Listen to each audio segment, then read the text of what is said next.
Hello nerds, welcome back, or I guess I should say welcome to Dark Moon Dice's first exclusive YouTube video. I've been doing kind of tutorials on Instagram and stuff, but they disappear after 24 hours, so I figured that this is the place where I'm going to start to put all of my videos. So I'm going to start from the very beginning. By popular demand, today I'm going to be showing you how I make my molds. Now this is, again, kind of a really particular process. Every dice maker makes them a little bit differently, so this is just how I do mine. I use a sprue. I'm going to be going through all of my steps, all the products I use, everything is going to be in there, so don't worry. So if you're here to learn how to make molds like I do, then that's what this video is going to be. If you haven't yet, I would really appreciate it if you take just a second to like the video, leave a comment, whether it's something you'd like to see next or any kind of questions. I do my best to respond to every single comment that's on there, and subscribe. And if you turn the notification bell, it will let you know when I'm posting new videos, which is pretty cool because this is the step 1 part of mold making. There is a step 2 part once the molds are cured. So if you'd like to be notified when the next one comes on, then make sure that you turn the little notification bell on, and then it'll come up on your phone or your tablet or whatever and tell you when the part 2 is up. Though I do try and post it on, my Instagram and my Twitter and stuff when I'm doing videos, but I don't know how reliable that's going to be. Right, okay, so I'm going to tilt the camera down, and I'm going to show you all the products that I'm using. I'm going to show you exactly how I mix and do everything for my dice. I apologize for my dog barking. Right, sorry, that was someone coming around asking for the eligible voters. There's always going to be interruptions. And I was like, I didn't order anything from Amazon today, so it should be good. Right, okay, we're gonna get started. That's my dog, Dark Moon Dog, Link in the background. He's the overseer. Are you being a good boy? All right, so let's get started. Let's make some molds, right?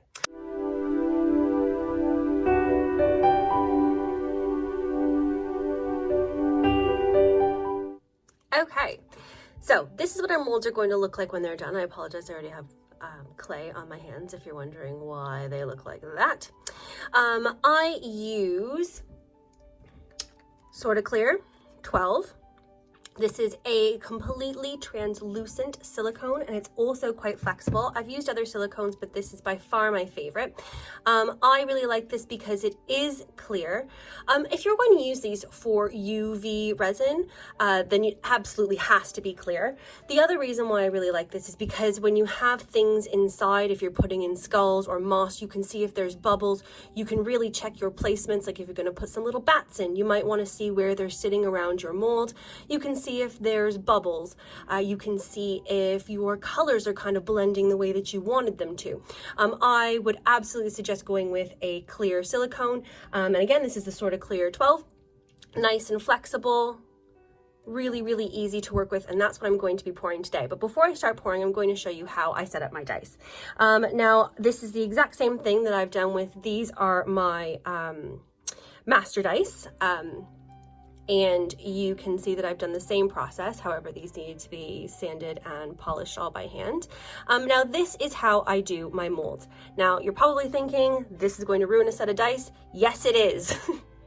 But what I've done is I've taken just kind of a cheap Chinese set of dice, and I have used either this is a tack light multi-tool, and what you need is this piece. So this is what I use, but this was a gift from my dad, who was super, super kind.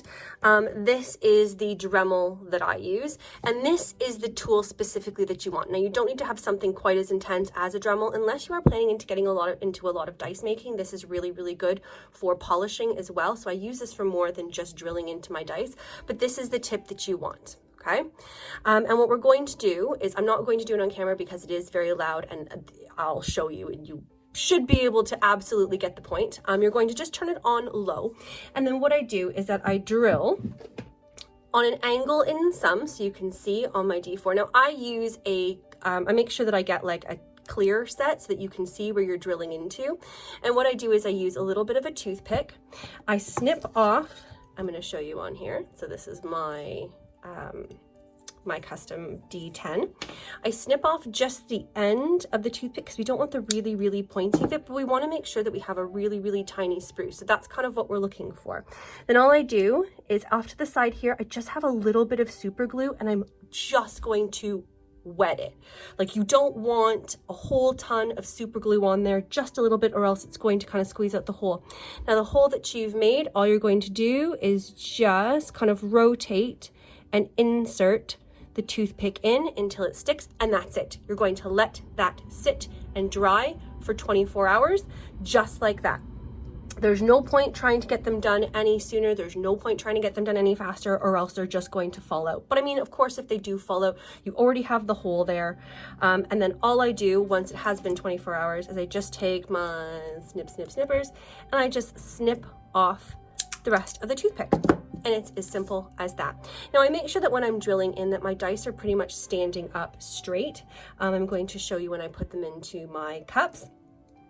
So all of them are kind of, see how I've drilled it kind of at an angle so that when I put it into my mold, my D6 is going to be standing up. Same thing with my D20. And what I do is I put them onto the faces. Now I find that when you put your sprues into the faces of your dice rather than on a vertice, you will have far, far less cleanup. And I'll be showing you a set of dice that haven't been cleaned up yet to show you what these kind of come out like. So you can see the way that I've drilled in, they all stand up in that toothpick straight up. Okay, not drilling in on the vertices, but drilling in kind of at the tip on one of the faces, just like that. Now my D8, I probably should have done this on an angle, but I didn't, but it still seems to work. Sometimes I just kind of tilt it and I just don't feel like doing it again. Just like that. So once you have those all done, this is going to be your master set. This is what you are going to continue to make molds off of forever, or until you find a new set of dice that you want to make molds off of. But this is the strategy that I use. This is how I end up getting that teeny tiny hole sprue at the top, so far less cleanup. And then the clay that you can see that I've stuck into the bottom of just any kind of shot glass will do, any kind of plastic, something that's kind of easy to cut or easy to break is what you want to use. That little ball of clay not only helps the dice to stand up, but it also creates this reservoir hole at the top where you're going to fill your resin in extra so that when your resin shrinks down when you're curing it, you have a little bit of extra, so you're not going to get those giant bubbles inside. I say not going to, but I mean, that still happens to me. Okay, so we're going to continue to move on. So our next step is placing our masters into our cups. Now I've already started to set up my cups because honestly, this is a bit of a tedious and boring process, but I have just 7 kind of shot size plastic cups, and all I do is I'm going to take a little tiny ball of, this is Stettler Fimo clay. This is an air drying clay, and all I do is I pull out and roll kind of a tiny little ball, because remember that we needed like a decent size because it needs to hold the weight of our dice. Plus we also want to make sure that we're having enough of a reservoir there, and I just stick it into the bottom. Simple as that. Now all I'm going to do is I'm going to take all of my dice and I'm going to just place them with the toothpicks into as centered as possible, because obviously we don't want our dice to be touching the sides or anything like that. And I'm going to continue to do that for all of my other dice, all 7 of them, pressing them in gently. Okay, again, this is kind of delicate work. We don't want them to move a whole heck of a lot. We don't want to break our toothpicks. So be a little bit delicate here, okay? So again, just sliding into my clay, nice and gentle, making sure that it stands up. See this one, and if this happens to you where it's not quite, it's a bit flimsy, all I'm going to do is just take that back out and I'm going to re-roll my little piece of clay. And I'm going to start again. So I'm going to stick it to the bottom. And if you notice that maybe it's not, maybe you just need to make a little bit of a bigger ball of clay at the bottom. Again, it's nothing overly complicated. It can get a bit kind of annoying and tricky, but there we go. And now we have it standing up properly and not touching the sides. Or do we? No, I'm going to do it again. So what I'm actually going to add a little bit more clay to this one. I think it says that the D20 is a bit heavy. it might need a little bit more stability down there at the bottom so it doesn't fall over. So I'm just going to roll a bit of a larger piece of clay here for my D20, and I'm just doing the same thing. I'm gonna stick it down. Can you see why this is like my least favorite part of making dice? Can you see? It's so annoying. I feel like this is because you guys are watching, but I mean, I could edit this out, but let's be honest, I'm not going to. Because this is part of the fun. Okay. Stay in there. Don't make me throw you. Okay. Third time a charm. There we go. Okay, standing up, being gentle. Try not to knock it over, making sure it's not touching the sides. Perfect. Okay, we're gonna keep on going. Pretend like that never happened. I'm a professional. Okay. Nice and gentle, making sure it's standing up and not touching the sides. Ugh. This is only just like the beginning too. This is why I always say, like, I hate making molds and people don't understand why. And I'm like, you need to see what has to happen. Okay. D8 going in. Again, I put it a little bit on an angle so that it is standing up straight because I didn't drill my toothpick in so that my dice would be standing up straight, which is really what you want to do. So here we go. Okay. Last one. Some D4. Pop that baby in. Make sure it's not touching the sides. And there we have our cups set up. Okay, so all I've done now is I have poured equal amounts of part A and part B of my sorta clear silicone into these two cups. Now I double degassed my silicone. Maybe it's just because I'm extra nervous. That was probably it. But I like to make sure that I've gotten all the air out, as much air as possible. So what I'm going to do is I'm going to pop these into the vacuum chamber to take all of the air out, and I'm going to show you doing that. It's right on the floor because it has a motor and stuff. The vacuum chamber that I got is 2 gallons, and I got it off of, I think, Amazon. It comes with the pot, it comes with the motor, and it's really, really easy to set up and use. So, okay. Welcome to my legs. This is the lid. It's just a really, really kind of thick plexiglass. It has 2 valves, one for releasing and one for letting air in. And then it has a dial, which tells you the amount of pressure, and I believe that's in mercury, negative mercury, that your pot is going up to. Now we're going to go all the way to 30. You can see my 2 cups are in there. Here is my pump. The only thing that I would recommend is if you are getting, I'm sorry, I keep hitting the off button because I'm really new at this and not very good, is make sure if you order this off of Amazon, you're going to need some oil. So make sure that the oil in the front of it, it's just like vacuum pump oil, not hard to find, not overly complicated, and you just pour it in there. But you want to make sure that that's full, or else you're not going to get a really, really good pump. Okay, so I have my 2 things in there. All you do is just set the lid on top, and this is going to get a little bit loud in a second, but I will continue filming.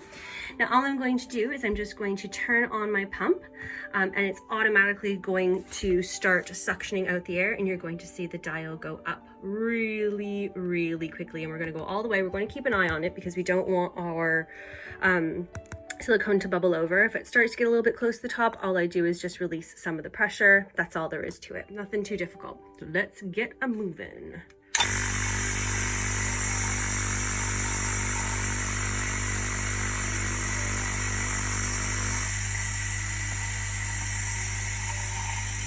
All right. As you can see, we're already going up. Here's my little pump. Pretty light, pretty quiet. I mean, easy enough to store because I'm working in a really, really small conservatory, so I don't have a whole heck of a lot of space. I'm sorry, that window up there is pretty bright. But what we're going to see is the silicone start to bubble. I apologize for the lighting. I know it's awful. I really need the proper workshop, but it's just not on the cards for the moment. So you can see we're at minus 25, getting up there, and then we'll see our bubbles start to come out. You can see them in the top there, right, where the bubbles are starting to pull out. Now I tend to do this for about 3 minutes or until I see the silicone kind of fall, which means it bubbles up, and then it all kind of collapses down, and then I wait and make sure that there's no more air coming out of it. You can see it starting to rise as it pulls all the air out, and we are at about almost minus 30 right now. So again, just keeping an eye on it. If we get a little bit too close to the top, then I literally just pop this open a little bit, release some of the vacuum, and then it goes back down, and I just keep doing that over and over again. It hasn't caused any problems for me. Again, this is all the way that I do it. I'm not saying this is the right way or that there isn't a better way. That's also absolutely possible, but this is the way that I do it.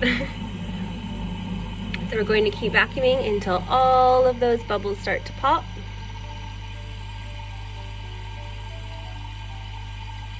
It's a little bit of a waiting game. And then what we're going to do after is we're just going to mix part A with part B, and then we're going to degas it. Degas it again. And then we're ready to pour into our molds. And then that's pretty much the end of step 1. Oh, you can see big bubbles still coming out.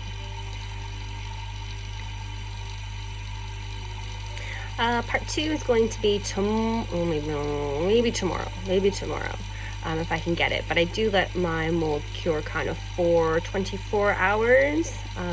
The thing says 12, I don't believe it. I always leave them 24. I'd rather not mess them up, and I'd rather be super, super safe rather than cut them open and have gooey silicone on the inside. So if you haven't noticed, I like to play it safe. So the last thing I want to do is have to make these again.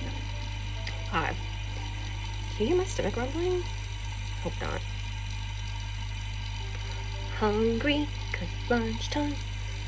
Okay. You can still see, especially in the cup on the right, we still have some really big air bubbles coming out, so I'm just going to let it go for a little longer.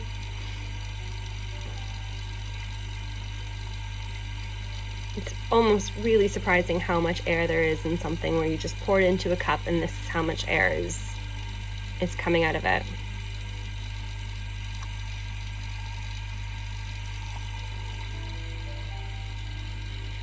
Okay, still some bubbles in the cup on the left. I'm just going to give it a little bit longer.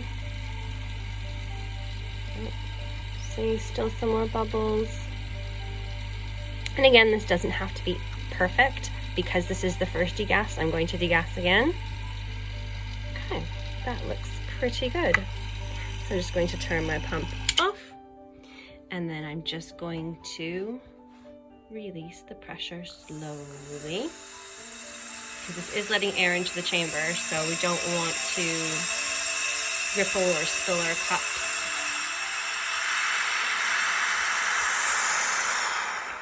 Then as soon as it hits 0, it's as easy as the lid just comes right off like that, and our silicone is ready to be mixed.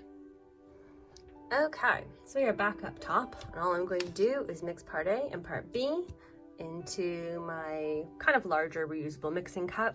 Sometimes if you're using these kind of smaller cups to measure, I mean, don't pour one into the other, because if you then try and degas it, it's going to bubble over. And that's not what you want. So try and find a larger kind of reusable glass, one that doesn't have any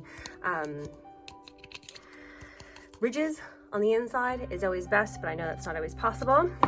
So I've got my giant lolly stick, and I'm just going to pour and scrape the first one into there. Again, doing this pretty thoroughly. I want to make sure that I'm not messing up my ratio. It's supposed to be 1:1, so I'm going to try and get everything out of there that I poured into there before I start mixing. It's another one of the reasons why you don't really want the ridges. I mean, mixing with the ridges can be really hard to get into all of them. I mean, that can lead, whether it's resin or silicone, that can lead to really sticky spots in your mold, sticky spots on your dice, and you don't want that. Okay, first cup done. Now I'm going to pour in my second cup and then thoroughly mix them together before I degas them for one final time before I pour. All right, so making sure we're scraping really, really well around all the sides. Really, really well.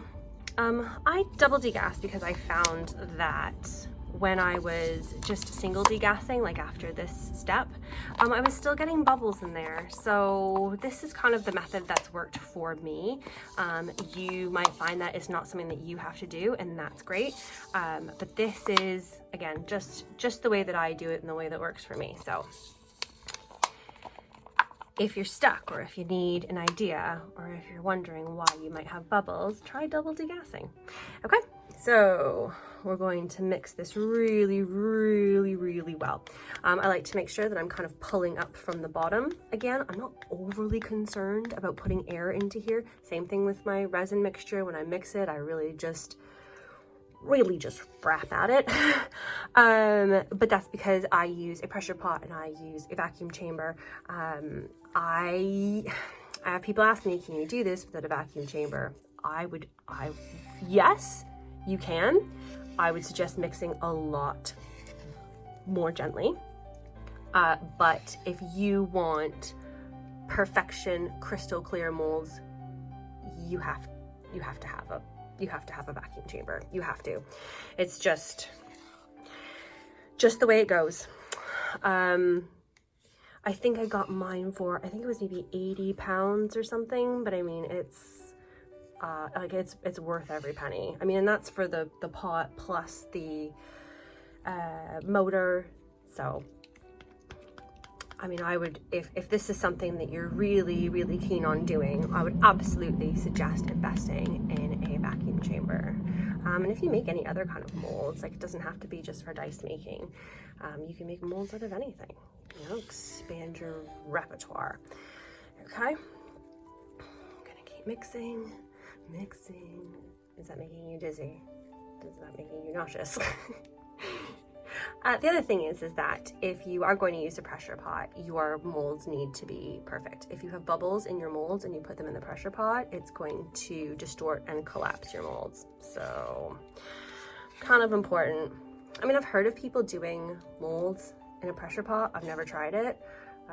Apparently it's possible, but again, just not something I do. This is the way that I do it. Okay, I feel like that's pretty well mixed. I've made sure I've scraped the bottom, scraped the sides. Okay, I'm going to get the silicone off of my stirring stick, and then we degas again. Round 2, here we go. Up there.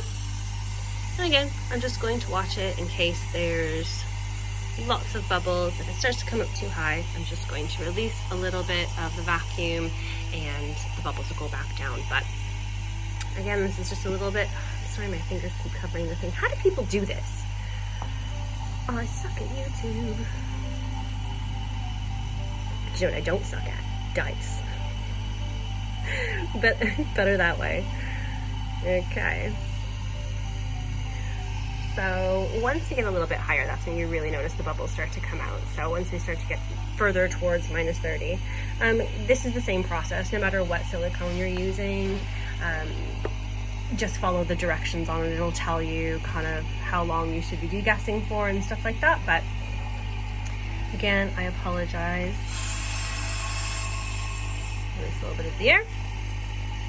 Hard to see with those lights, right? So if it starts to come up too high, all I do is just release a little bit of the vacuum and then close it back off again. That's all. I mean, I really should just use a bigger cup, but we'll wait for that. If it's too high, again, just release some of the vacuum. And it'll start to pop those bubbles, and every time less and less bubbles will come up. I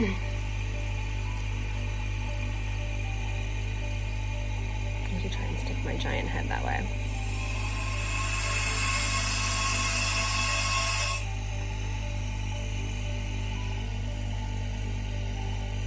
hopefully you can see better.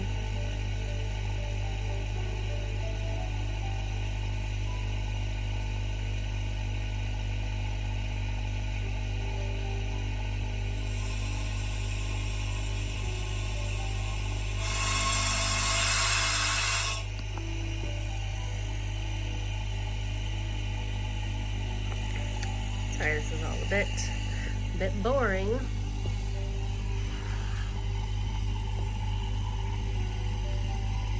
I'm gonna fix that for next time, I promise. But all we're doing is just watching for the bubbles. That's it. Releasing some of the pressure if it gets too high. And we're just gonna keep doing that. So.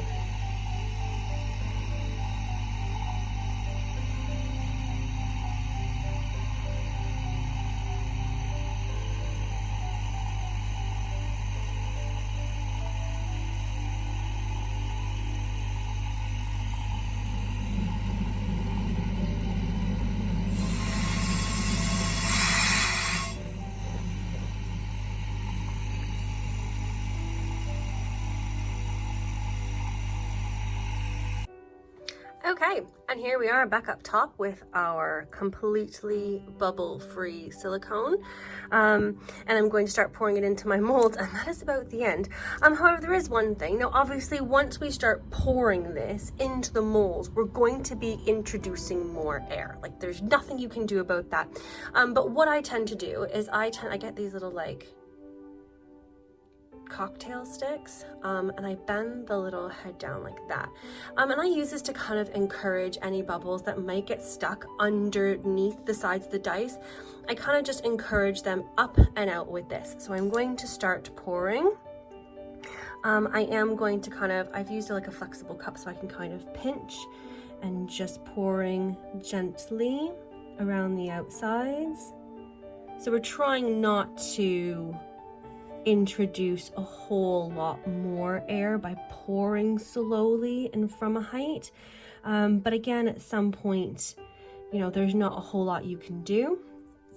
And then I'm going to let that settle, and then I'm pretty much just going to keep on going and filling up all 7 of my cups.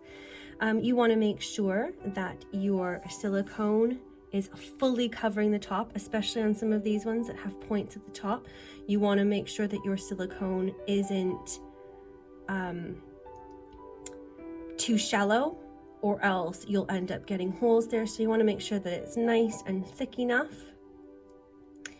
And that is pretty much all there is to it. So trying to let it flow nice and gently. Quiet, Lincoln. I'm a little impatient, so I kind of just line all my molds up like this and just pour into them like one after another. You do want to make sure that you're working relatively quickly because the silicone has, you know, obviously it has like a work time, so you want to make sure that you're not going so slowly that your silicone's going to start to thicken up and you're not going to have enough time to pour. So we want to make sure, and I'm going to grab my lolly stick again. And again, silicone's expensive, so we want to make sure that we're not wasting, right? So making sure that we're scraping our cup, and anything that's left in here, once it cures, I'm just going to pour it back out. I mean, it is a little bit of a messy process, but making sure that we're getting all of it out. Don't want to waste. Making sure that our cups are filled as best we can. Now, and if you're like me and if you end up being short, all you do is you just mix some more. It's not the end of the world. So I'm going to mix some more, and I'm going to do my D6, and then I'm probably going to do another set. But this is the general process, which is kind of all, you know, I was here to show you guys. And that's how I pour them. So what I'm going to do is I'm just going to show you kind of how I take my my stick, and then the other nice thing about using kind of crystal clear silicone is that it's really easy to see the bubbles that kind of get stuck on the inside. Now again, this is just from pouring. There's not a whole lot you can do about it, but all I do is I kind of just reach in and I just kind of guide those bubbles that are stuck around the bottom just gently up, and they really do float and they adjust themselves and it won't be a problem.